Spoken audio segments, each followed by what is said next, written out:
farms, elevators, and trains. Scenes like these are typical throughout the Midwest, and they have been for many years. Settlers brought west by the railroad would grow crops in these new lands and sell them to the elevators, where they would be lifted up into bins and loaded onto trains, which would take them to the mills and markets in the east. Since railroads had a virtual monopoly on transportation in those days, the federal government established the Interstate Commerce Commission in order to combat the all-too-common practice of price gouging. This arrangement worked fine in those days, but after World War II, the rise in improved highway and barge systems placed a severe handicap on the railroads. To cut costs, the Southern Railway bought their famous Big John covered hoppers, replacing the antiquated 40-foot boxcars in grain service elsewhere. However, the ICC, pressured by the railroad's new rivals, denied an ironic request for the Southern to decrease rates for shippers using these new cars. The Southern filed suit, and on May 11, 1963, the Supreme Court ruled in favor of the Southern, and the rates were lowered. In the following years, many railroads granted lower rates to elevators who would ship similar new cars in large blocks, which greatly reduced the need for mid-trip sorting at classification yards. To accommodate this new practice, elevators needed to change as well, which brings us to the Princeburg Farmers Co-op elevator in Clara City, Minnesota. The first elevator was tore down and a new elevator was built behind me here in 1976. It was a wooden structure. It was a farmers co-op at the time. Somewhere around the 1986, Harvest States bought the elevator and had a presence here. And since 1994, this elevator is operated as a locally owned farmers co-op. At 1984, the main elevator was built to load 54-car trains. That main elevator was concrete. We use it today. Actually quite amazing that something that was built back in 1984 to load approximately 12 54-car shuttle trains is actually pertinent in today's market. Although the 54-car shuttle trains worked well in their day, they became more inefficient as grain exports remained high, so another innovation was needed. Instead of loading half a train at each elevator, why not load a whole train at once, eliminating the need for mid-trip classification altogether?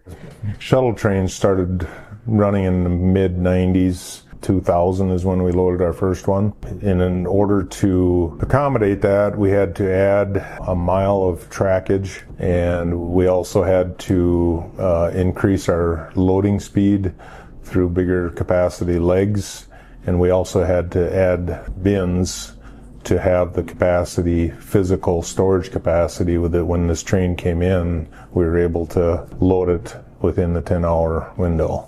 And obviously it depends on, every year is different. Sometimes the crops are good, sometimes the crops aren't. But we'll handle about 12,000 trucks during a typical harvest season. And trains will load anywhere from, again, depending on how the crop is, 30 to 40 shuttle trains.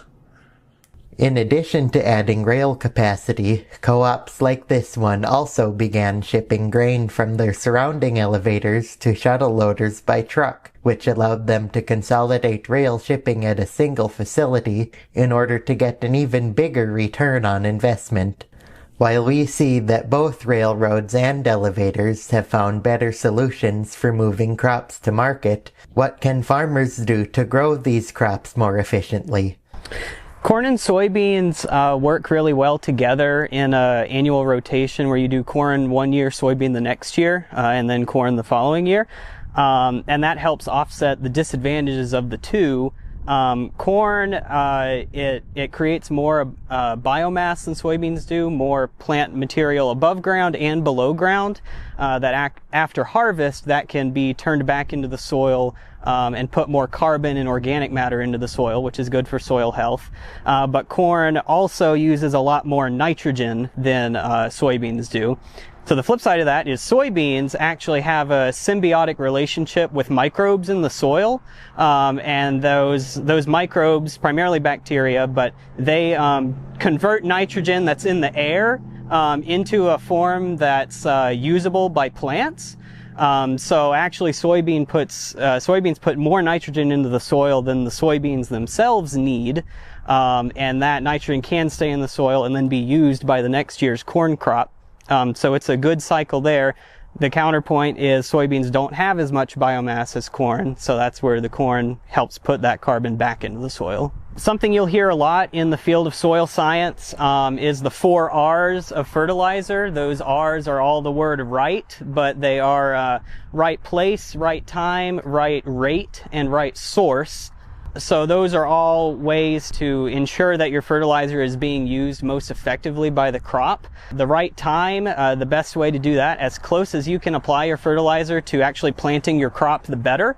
That ensures more nitrogen is available for the crop to take up. If you apply it in the fall, it sits there in the field all winter and it can be lost through leaching down into groundwater or volatilization, and it's released as a gas into the air, and it's not there the next spring for the crop to take up. Right place, the modern GPS technology allows fertilizer to be placed in an exact row, and then you can come back and plant your crop in that same exact row. So instead of applying your rate to the entire field, you can do the same rate right in that row, and any part of the field where the crop isn't going, you don't spread fertilizer, and it substantially reduces the amount of fertilizer applied overall. Also, just there's technologies with fertilizer for sort of slow release of fertilizers. Or there's different compounds that inhibit parts of the nitrogen cycle, so it reduces the amount that can be lost by leaching or volatilization. So a lot of technologies out there, they all have a cost, but you know, whatever we can do to reduce that loss of fertilizers is a good thing. And in the long run, you know, if you're putting less fertilizer on the field, that's decreased cost to the producer as well. So kind of going back to corn and soybeans being good crops in rotation with each other, that's a great starting point, but there's a lot of things you can do to make that an even better system. The number one thing is reduced tillage. Doing less aggressive tillage. We don't see much full plowing of soil and fully turning over soil anymore, which is a good thing. But reducing how aggressive your tillage is. Of course, no-till is a system a lot of people do. Some people are hesitant to do that full no-till thing. There's also strip-till, which kind of goes back to that fertilizer deal. You can also do your tillage in the exact row where your crop is going to go. So if you still want to do that tillage, and there are reasons to do it to kind of make the soil easier to work with, strip tilling is a good way to do that. Cover crops, they're a great soil health thing as well. If you can get some sort of plant material growing in the late fall, early winter, and have that stay in the field over the winter, that field isn't open to wind and water erosion as much. Same deal if you reduce your tillage and you have more corn biomass residue on the surface, that does the same thing. And also if you can get another crop in the rotation, like some sort of small grain like a wheat or oats or rye, those have different soil health benefits and add a different crop into the system. If you can get something like alfalfa that's in the field for 2-3 years that without disturbing the soil, that's great too. All those things help interrupt pest cycles as well when you have more crops in your rotation. But really, I think the key point is reducing the amount you're disturbing that soil. We have seen that all 3 sides have changed greatly in order to become more efficient. Nonetheless, the lowly grain elevator, the middleman, will always be a symbol of the connection between farmers and the railroad.